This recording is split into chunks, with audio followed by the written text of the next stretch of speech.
Hey there, I'm Beasley. In this video, we'll cover why music and dance experiences are the perfect match for virtual and augmented reality, and break down what you want to think about if you're making your own dance or DJ app.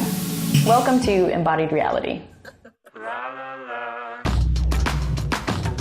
I recently got to try out being a DJ for the first time in TheWave and was immediately hooked. I'd never done DJing at all before, and the DJ booth is my favorite part of the experience.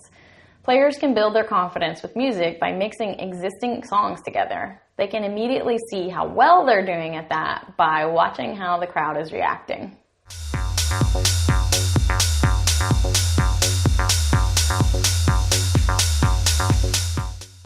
Great DJs have an expressive power to create ephemeral music experiences for that particular crowd in that particular location for that moment. In theory, they could pre-record their set and just hit play, but they don't because that would miss all of the magic of the moment. A great DJ pushes the crowd to a more and more ecstatic height by their choice of song and tempo. At the best moments, the crowds have peak emotional experiences. As one time I went to a show in Portland called Dance Yourself Clean. And you know what? I did feel like I had danced myself clean by the end of that night. I felt like a new human because dance really is that powerful.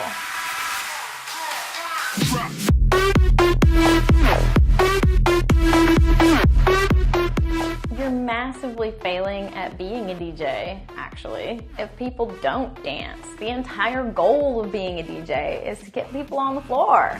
The KPI of a DJ is how many people are on the floor. And if you're creating a DJ app in VR, you need to think carefully about how the DJ would be able to read that crowd. Will she be able to see the avatars dancing? If not, is there another way to signal the activity of the crowd or the lack thereof? Because otherwise, the DJs are just totally flying blind. It's completely critical for the DJs to be able to read the crowd. I'm a huge fan of dance experiences for VR and AR. Dance itself scores very highly on the 7 elements of embodiment framework. By the way, if that's a new concept for you, check out the episode that does the one-on-one on that. There'll be a link in the show notes. In short, it's a framework to help you as the creator think about how you can use the entire body to interact with your experience.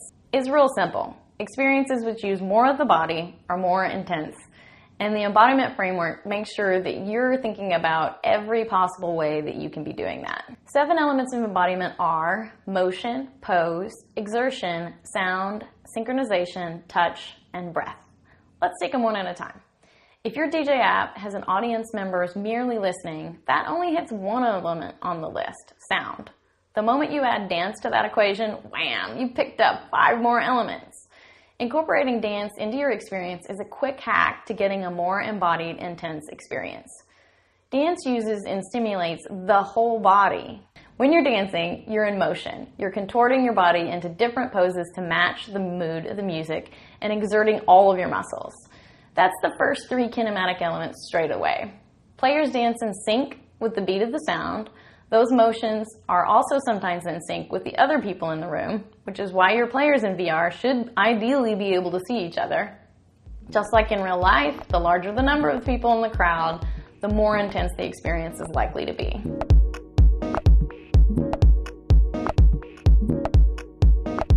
Touch continues to be a difficult element for VR to engage. For the moment, let's leave this one aside. Very soon, when we get a full body motion capture that lets us put down our hand controllers, players will at least be able to clap. Come on, leap motion. Let's get some of those out in the wild. The last element, breath, you almost get that one for free. When you're exerting yourself in a way that's synchronized with the beat, which is precisely what dance is, it causes you to automatically breathe more deeply and regularly, which is a hugely powerful way to arouse all the systems of the body. Dance makes you automatically feel more awake and alive. You want your players to be awake and alive, don't you? Check out our episode that talks more about Dance Dance Revolution, linked up at the end. Today we talked about why dance is such a great fit for VR and AR If you're making one of those apps, which I highly recommend, keep in mind how you're going to maximize engaging the whole body and how you're going to represent that to the DJ so they can see what's going on with the crowd and adjust what songs they want to play. Dance plays to the strengths of virtual and augmented reality in a way that traditional gaming consoles can't ever replicate. I am such a huge fan of dance in VR. Dance is an inherently human activity. Every single culture dances. All throughout history, everywhere on the globe we've danced. It's such a powerful and fun thing to do. I hope there will be tons of music and dance experiences for me to check out, and please send any of your favorite ones my way.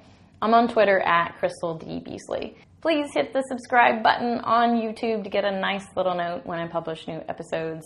If you're watching this on Facebook, come on over to YouTube. Just search Embodied Reality. And one last bit of news. We're going to be doing our first ever Embodied Reality event next month in June 2017. Join the Embodied Reality Facebook group to get the announcement of exact date and venue when we get that all sorted out. All right, that's all for now. Mwah! I'm Crystal Beasley. You can blame me. And this is Embodied Reality. Everything's okay, I'm just trying to act my age. Everything's okay, I'm just trying